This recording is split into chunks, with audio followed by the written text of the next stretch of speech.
안녕하세요. 오늘도 함께 말씀 듣기 위해 나온 여러분을 예수님의 이름으로 사랑하며 축복합니다. 오늘 비가 많이 옵니다. 하나님께서 우리의 육도 잘 지켜주시고 영도 말씀을 통해 잘 지켜주시기를 바라면서 오늘 말씀도 제가 기도로 시작하겠습니다. 사랑하는 하나님, 오늘 저희가 사경회 17번째 날로 말씀을 듣습니다. 우리의 모든 영육 간의 강건함을 지켜주시고 오늘 말씀을 들을 때 성령님의 조명과 지혜로 말씀을 잘 깨달을 수 있도록 도와주세요. 삶으로 살아내려 할 때도 성령님이 주시는 힘으로 살아내게 해주세요. 감사하신 예수님 이름으로 기도드렸습니다. 아멘. 네, 오늘 본문 말씀 함께 듣겠습니다. 둘째 화는 지나갔으나 보라, 셋째 화가 속히 이르는도다.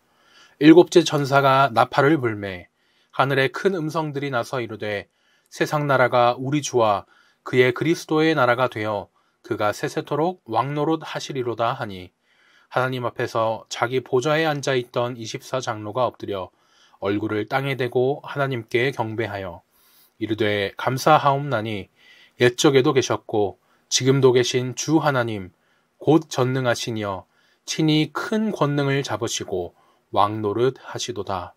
이방들이 분노하매 주의 진노가 내려 죽은 자를 심판하시며 종선지자들과 성도들과 또 작은 자든지 큰 자든지 주의 이름을 경외하는 자들에게 상 주시며 또 땅을 망하게 하는 자들을 멸망시킬 때로소이다 하더라.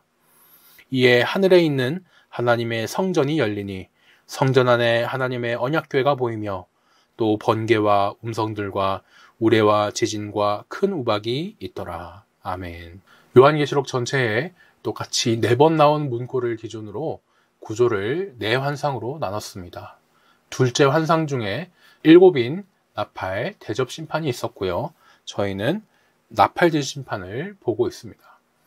오늘은요, 그동안 잠시 멈췄던 이제 나팔 심판이 완성이 됩니다. 그러면서 마지막 이 7번째 나팔 소리가 불리게 되는데요. 주기도문으로 고백하듯이 하나님 나라가 임하셔서 하늘에서 뜻이 이루어진 것처럼 땅에서도 하나님이 뜻이 이루어집니다. 어떤 말씀일지 오늘 함께 말씀 듣겠습니다. 14절부터는요, 본격적으로 셋째 화인 이제 7 나팔이 불리게 됩니다. 그런데 저희가 이제 들을 이 7번째 나팔 심판은요, 앞에 6번째 나팔과는 조금 느낌이 달라요. 전에는 여리고성을 무너뜨리는 그런 심판의 나팔 소리라면 오늘 나팔 소리도 심판이긴 하지만 심판이 완성되고 또 새로운 시작을 알리는, 새해를 알리는 나팔과도 같습니다. 50년마다 이제 첫 모습으로 돌아가고 회복되는 희년의 나팔이라고도 하겠는데요. 하늘에서 큰 음성들이 납니다. 세상 나라가 우리 주와 그리스도의 나라가 되어 하나님이 세세토록 왕노릇 하시리로다 라고 하세요. 현대 한국어에서는요, 왕노릇이라는 말이 여우가 호랑이 없는 곳에서 왕노릇하네 이럴 때 이제 쓰이면서 조금 이제 부정적인 느낌이 있습니다. 하지만 여기서는요, 왕으로서 다스린다라는 표현이에요. 세번역에서는 주님께서 다스릴 것이다 라고 하고 새한글에서는 임금으로 다스릴 것이다 이렇게 번역을 했습니다. 이 다스리다 라는 말을 저희가 또 잘 봐야겠는데요. 이 다스리다 라는 말은 원어로 보면 나라와 같은 데서 왔습니다. 보시면은 우리말로는 정말 다른 말인 것 같은데 원어로 보면 이제 비슷하게 생겼죠. 다스리다는 바실리오고 나라는 바실레이아입니다. 발음도 비슷하죠. 바실리오, 바실레이아. 살다가 동사고 이제 삶이 명사인 것처럼 다스리다는 이제 동사이고 다스림은 나라와 같이 이제 명사죠. 번역하는 과정에서 성경이다 보니까 좀 통일시키려고 다스림으로 번역해야 될 것도 나라로 이제 번역한 경우가 좀 많습니다. 그런데 문맥상에서는 나라보다 이 다스림으로 봐야 할 때도 많아요. 그래서 신약 성경에서 나라라는 말을 보시면 다스림이라고 바꿔서 이해할 때 더 이해가 잘 되는 경우가 있거든요. 나라가 임하시오며 라는 이 말도 생각해보면은 하나님이 얼른 오셔서 다스리기 시작해주세요 이 말이지 않습니까? 오늘 말씀도 그래서 이 나라라는 말을 다스림으로 바꿔서 보시면 세상이 자신들이 왕처럼 그렇게 세상을 다스리고 있었다가 이제 하나님과 예수님께서 다스리는 세상이 됩니다. 하나님께서 영원히 새 하늘, 새 땅, 새 예루살렘으로 다스리겠죠. 이렇게 저희가 이해할 수 있겠습니다. 아니, 그게 그 말 같지 않은가요? 느껴질지도 모르겠지만 맞습니다. 나라나 다스림이나 왕이 다스리는 것이 이제 나라기 때문에 같은 말이거든요. 저희가 한국어로 이해할 때 더 매끄럽게 이해되는 것을 선택하시면 되고, 핵심은 세상이 다스림은 물러가고 하나님이 다스림이 이루어진다라고 하겠습니다. 이렇게 마지막 7번째 나팔이 불리고 하나님의 나라가 이루어질 때 어떻게 될까요? 저희는 앞에서처럼 엄청난 재앙이 있고 심판이 있을 것 같다 이렇게 생각을 하는데요. 놀랍게도요, 엄청 평화롭습니다. 하늘에 있던 24장로들이 나옵니다. 4, 5장에서 이 장로들은 하나님처럼 이제 자신들도 보좌에 앉아 있었거든요. 이제는 그 24장로도 엎드려서 얼굴을 땅에 대고 하나님께 예배를 드립니다. 유대인들에게도, 로마 사람들에게도 이렇게 얼굴을 땅에 대고 엎드리는 것은 가장 자신을 낮추고 상대방을 높이는 자세죠. 신을 앞에 두고 모실 때 취하는 그런 가장 순종적인 자세입니다. 그런데 이 자세를 24장로가 하나님께 한 거예요. 하나님만이 참된 왕이십니다. 하나님만이 참된 신입니다. 이렇게 이제 고백을 하죠. 정말 하나님의 나라, 하나님이 다스리는 그 시작이 되었습니다. 24장로는요, 계속 찬양을 하는데 이제 감사 찬양을 드립니다. 계시록 전체에서 유일하게 등장하는 감사 찬양이 여기인데요. 왜 감사를 드릴까 봐야겠죠. 보니까 전에도 계시고 지금도 계시고 전능하신 하나님께서 크신 권능으로 다스릴 것입니다. 17절에 저희가 익숙하게 보던 표현이 나오죠. 옛적에도 계셨고 지금도 계신 주, 이렇게 이야기를 합니다. 근데 이 표현에는요, 보시면 어제도 계셨고 오늘도 계시며 장차 오실니라, 과거, 현재, 미래 중에서 미래가 없습니다. 사실 이 표현도 하나님이 모세에게 알려주셨던 이름 여호와를 이제 풀어 쓴 것인데요. 히브리어로는 이제 스스로 계신 자라고 하는데, 당연히 이제 하나님은 영이시기에 이것을 그리스어로 번역할 때 과거, 현재, 미래에 매이지 않는 분으로 이렇게 번역을 한 것입니다. 근데 오늘은 너무 막 복잡한 것을 다루기보다는 계시록 안에서 어떻게 쓰였는지 이것을 더 살펴보려고 해요. 앞에 17절에 나오는 표현과 이 1장, 4장에서 나오는 표현이 다른 점이 있죠. 앞에서는 과거, 현재, 미래, 과거, 현재, 미래 이렇게 쓰였다면 오늘은 과거와 현재 이렇게만 쓰였습니다. 미래에 해당하는 장차 오시리라는 문구가 없어요. 왜 그러겠습니까? 미래에 장차 오시겠다는 그 하나님이 지금 7번째 나팔 분 시점에 오셨잖아요. 그러니까 이 장차 오시리 말씀이 빠진 것이죠. 전부터 소망했던 그 미래가 마지막 이 심판 때 하나님이 오시면서 현실, 지금 이루어진 것입니다. 17절에 옛적에도 계셨고 지금도 계신 주라는 말은요, 또 원어로 보면은 순서가 반대입니다. 우리말로는 이제 과거, 현재 순으로 매끄럽게 하기 위해서 이렇게 번역이 됐는데, 원어에서는 지금도 계시고 전에도 계셨던 주라고 이렇게 되어 있어요. 그러니까 지금도 계시고, 앞에 나왔죠. 소망이 이루어진 지금을 더 강조해주고 있습니다. 그러면서 요한계시록 자체도 지금을 중요하게 생각하고 있거든요. 계시록에는 과거, 현재, 미래의 일들이 있습니다. 해석을 잘해야 되는데요. 옛날 로마가 망한다고 했는데 결국 말씀대로 망하면서 이루어진 과거의 일들이 있죠. 그리고 7심판과 같이 아직 이루어지지 않은 미래의 일들도 있습니다. 예수님이 다시 오실 때 이루어지는데 아직 안 오셨잖아요. 이루어지지 않았습니다. 하지만 그럼 지금은 무엇일까요? 성령님이 요한을 통해 쓰셨던 계시록이 저희가 성경을 읽을 때 다시 한번 성령님의 조명과 지혜로 역사해 주시죠. 저희가 말씀을 지금 듣고 이해하고 은혜를 받습니다. 초대교회 성도들이 받은 위로와 격려도 성령님을 통해서 시공간을 초월해서 지금 현재에 살고 있는 우리에게도 똑같이 주어지죠. 이 계시록을 과거로만 해석하는 사람들이 있습니다. 계시록은 신천지가 세워지는 과정을 말하는 책이고 이미 이루어졌어, 과거로 이렇게 얘기하지만 잘못이죠. 또 미래로만 해석하려는 사람들이 있습니다. 여기 나오는 말은 공산주의고 지진이나 이런 것은 핵폭발로 일어난 충격이고 제3차 세계대전이 일어나고 이렇게 끼워 맞추는 또 잘못한 해석이 되죠. 하지만 저희가 봤던 건 뭐였습니까? 계시록은 편지였기 때문에 2000년 전 초대교회 성도가 당시에 받았던 그 위로와 격려를 지금 현재 살고 있는 우리도 누려야 합니다. 계시록에는 로마가 망한 것처럼 과거에 이미 이루어진 일도 있고요. 7번째 심판 때와 같이 미래에 이루어져야 할 일도 있습니다. 하지만 이 모든 것은 예수님이 오실 때까지 핍박 속에 오늘 하루하루를 버티고 지금 살아내야 할 우리에게 주신 말씀이라는 사실을 기억해야겠습니다. 과거에서 정말 말씀대로 이루어졌네 믿음을 얻고요. 현재의 위로와 격려를 받고 미래를 소망하는 것. 그것이 과거, 현재, 미래.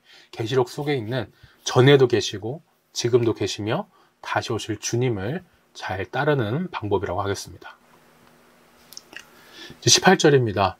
7번째 나팔이 불리고요. 하나님이 다스리기 시작할 때 이방, 이 세상 나라들이 분노를 합니다. 근데 분노해봤자 아무것도 할 수가 없죠. 주인은 하나님이시기 때문입니다.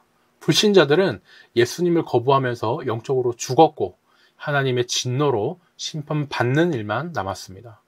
반면에 앞에서 두 증인, 두 선지자라고 불렸던 이 성도들에게는 상을 주시죠. 지금 심판과 상이 대비가 됩니다. 혹시나 이 상이라는 말 때문에 오해할 수도 있겠지만 이 사람이 자신들의 공로로 상을 받은 건 아니죠. 앞에 죽은 심판을 받은 사람과는 달리 성도는 예수님의 피값으로 산 사람이기 때문에 상 또한 은혜로 받은 것입니다. 이렇게 상과 벌을 주실 때 하나님은 땅을 망하게 하는 자들을 멸망도 시키세요. 망하게 하는 자들을 멸망시킨다고 되어 있는데 우리말에도 그렇듯이 이 망자가 반복이 되고 있습니다. 원어에서도 이렇게 같은 단어에서 온 말로 되어 있는데 불신자들은 땅을 망하게 했지만 하나님은 그 땅을 망하게 한 불신자들을 망하게 하십니다. 더 심하게 멸망시키시죠. 오늘 7번째 나팔 환상은 이제 내용이 짧습니다. 나름 7번째 심판이면 이상하다. 최고로 이제 갈수록 강해진다고 그랬는데 더 엄하게 악한 자들을 심판해야 되는 거 아닌가? 이렇게 생각하실 텐데요. 왜 이렇게 생각보다 내용이 짧고 없는 것 같지? 이렇게 생각되실지도 모르겠습니다. 그나마 있는 심판도 앞에서는 이제 감사 찬양만 이렇게 예배 드리고 하다가 지금 마지막 2절, 18절, 19절에서 하나님이 심판하시면서 상 주시는 내용이 나오거든요. 근데 사실 이것도 이제 구약에 기록된 내용입니다. 또 구약이야? 예, 맞습니다. 기한이 다 찬 그 마지막 심판 날에요. 하나님께 감사하고 모든 나라를 쳐서 멸망시키고 하나님의 나라가 영원히 섭니다. 하나님이 영원히 다스리세요. 7인 나팔 대접 심판은 같은 심판을 다양한 관점에서 보여준다고 말씀을 드렸잖아요. 나팔 심판에서는 마지막 날에 이 다니엘 말씀대로, 구약 말씀대로 감사 찬양을 돌리며 하나님의 나라가 세워지는 모습으로 심판이 완성되는 걸 보여줍니다. 그러니까 이것 또한 말씀대로인 것이죠. 게다가 앞서 두 증인 덕분에 많은 사람들이 90%나 이제 구원을 얻었지 않습니까? 더 기쁜 장면으로 두 증인의 사역이 열매 맺은 것을 또 보여주고 있습니다. 저도 그렇고요. 이제 많은 분들이 좀 기대했던 또 통쾌하게 원수를 갚아주실 강력한 심판은요. 저희가 마지막 대접들 심판에서 살펴보게 됩니다. 다시 이제 오늘 본문으로 돌아와서요. 마지막 19절에서는 이제 요한이 놀라운 환상을 봅니다. 바로 하늘에 있는 성전이 열려서 상징이죠. 성전 안에 그동안 잃어버렸던 이 언약궤를 보게 됩니다. 언약궤는요, 그동안 잃어버려서 찾지를 못했습니다. 옛날 바벨론이 예루살렘을 멸망시킬 때 이제 성전도 무너지고 그때 이제 언약궤가 사라졌었거든요. 유대인들 소문에서는 예레미야가 따로 어디 감췄다더라 이런 말이 돌긴 하지만 그냥 소문일 뿐 이 성경이 아니기 때문에 언약궤는 찾지를 못했습니다. 하나님이 우리와 함께 하심을 뜻하는 게 이 언약궤인데 이게 사라지니까 유대인들이 얼마나 슬퍼했고 다시 찾기를 바랬었는데 오늘 이 7번째 나팔 환상에서 언약궤가 발견이 된 겁니다. 주기도문에서처럼 하늘에서 이루어진 것들은 땅에서도 이루어진다 이렇게 이제 믿었습니다. 하늘에서 이제 요한이 본 환상 속에 그토록 찾던 언약궤가 발견이 되는 거예요. 계시록 전체에 이 언약이라는 말이 나온 게 이 구절이 유일합니다. 하늘에서 언약궤를 찾았으니까 하나님이 이제 우리와 함께 하심이 회복됩니다. 하늘에서 이렇게 찾았는데 땅에서도 그러면 언약궤를 찾게 될까요? 아니겠죠. 언약궤를 다시 찾은 것도 상징입니다. 그래서 정말 문자적으로 야 이제 여기 성전도 다시 지어지고 여기 안에 있는 언약궤도 막 다시 뭐 찾아서 놓여지고 이런 것을 말하는 것이 아니겠죠. 앞서서 성전은 뭐였습니까? 저희가 계시록이 앞에서부터 계속 연결이 되는데 앞서 성전은 성도가 모인 교회였고요. 이제는 교회에 성령으로 하나님이 성도와 함께 해주십니다. 그리고 마지막 7번째 나팔이 완성되고 하나님 나라가 완성이 되면 우리는 그때 하나님과 함께 영원히 같이 살게 되죠. 언약궤의 상징이 이루어진 것입니다. 무서운 심판으로 막 회개를 하셨던 게 이제 인심판이었는데 이번 나팔 심판에서는 두 증인이 예수님을 따라 살다 죽고 부활하는 모습을 보고 불신자들이 많이 돌아왔습니다. 90%나 돌아왔죠. 무서운 심판의 내용보다는 이렇게 찬양하면서 희망찬 내용이 더 많이 담기게 됐습니다. 이거 정말 심판이 끝난 거 맞아? 싶지만 계시록에서는 심판이 끝날 때마다 이 문구가 나왔습니다. 번개 음성, 우레 지진. 오늘은 큰 우박까지 있습니다. 심판이 끝날 때마다 이 문구가 나왔는데 오늘로써 저희는 통일된 그 구조상 7 나팔 심판이 끝난 게 맞구나 라는 것을 또 확인할 수 있고요. 이렇게 희망찬 내용이 더 많이 담기고 찬양하는 내용이 담긴 것 또한 구약의 말씀대로 이루어진 심판이구나 저희가 알게 됩니다.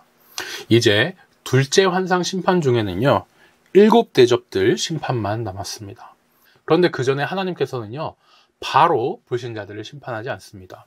앞에 한 장 이렇게 좀 기다려 주시고 또 2장 기다려 주셨던 것처럼 이번에는 3장을 기다려 주세요. 가면 갈수록 이렇게 커지고 있죠. 회개의 기회를 더 많이 이렇게 주신 겁니다. 그런데 이 대접 심판은 마지막 심판이에요. 마지막으로 정말 길게 기다려 주시지만 여기서 회개하지 않는 자는 이제는 더 이상 회개의 기회가 없습니다. 여기서 회개하지 않는 사람은 7 대접들 심판을 받을 수밖에 없고요. 처음부터 끝까지 쭉 심판을 받게 됩니다. 결코 벌을 피할 수 없고요. 영원히 죽게 됩니다. 이 7 대접들 심판 앞에서는 4분의 1, 나팔들 심판은 3분의 1, 7 우레들 심판은 추정하지만 2분의 1이고 7 대접들 심판은 이제 1분의 1 모두를 심판하는 그 심판인데요. 저희가 내일부터는 7 대접들 심판을 앞두고 이 12장부터 나눠 보겠습니다. 지금까지 저희가 본문 말씀을 들었습니다. 신천지는 오늘 말씀을 어떻게 속일까요?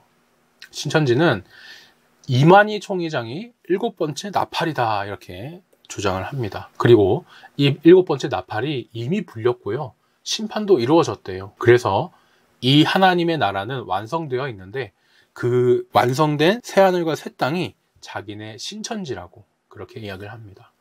이 새하늘과 새 땅 참 좋은 말인데 이거를 뭐 여호와의 증인이나 하나님의 교회 같은 이단들처럼 좋은 단어를 쏙 그냥 들고 가버렸어요. 그래서 저희 정통교회에서는 구분하기 위해서 신천, 신지 이렇게 신천지의 오해를 좀 받지 않게끔 정통교단에서 이렇게 저희는 또 한자말로 부르고 있습니다. 한글로도 새하늘과 새 땅 이렇게 부를 수도 있겠습니다. 이 말도 안 되는 내용, 자기네들이 이미 완성된 하나님 나라고 새하늘 새 땅 신천지다. 어떻게 반박하겠습니까? 7번째 심판은요, 초대교회 때도 그리고 우리 때도 아직 이루어지지 않은 심판입니다. 다가올 미래예요. 예수님이 다시 오실 때 그렇게 완성이 될 텐데 예수님 다시 오실 때 어떡합니까? 신천지 주장처럼 영안이 열리고 즉 영의 눈이 떠진 사람만 알게끔 아무도 모르게 오지 않습니다. 예수님은 부활하신 다음에 저희가 복음서를 보면 몸을 가지신 상태로 그대로 승천하셨잖아요. 그렇게 올라가신 대로 다시 오신다고 하셨는데 제가 가진 이 육의 눈으로 누구나 볼 수 있게 다시 오십니다. 예수님 다시 오셨는데 내가 모르는 거 아닐까? 그럴 걱정은 전혀 할 필요가 없다는 점 기억하면 좋겠습니다. 오늘 사경의 말씀 정리해 보겠습니다. 계시록에는요, 과거, 현재, 미래의 주인으로서 이제 하나님이 계십니다.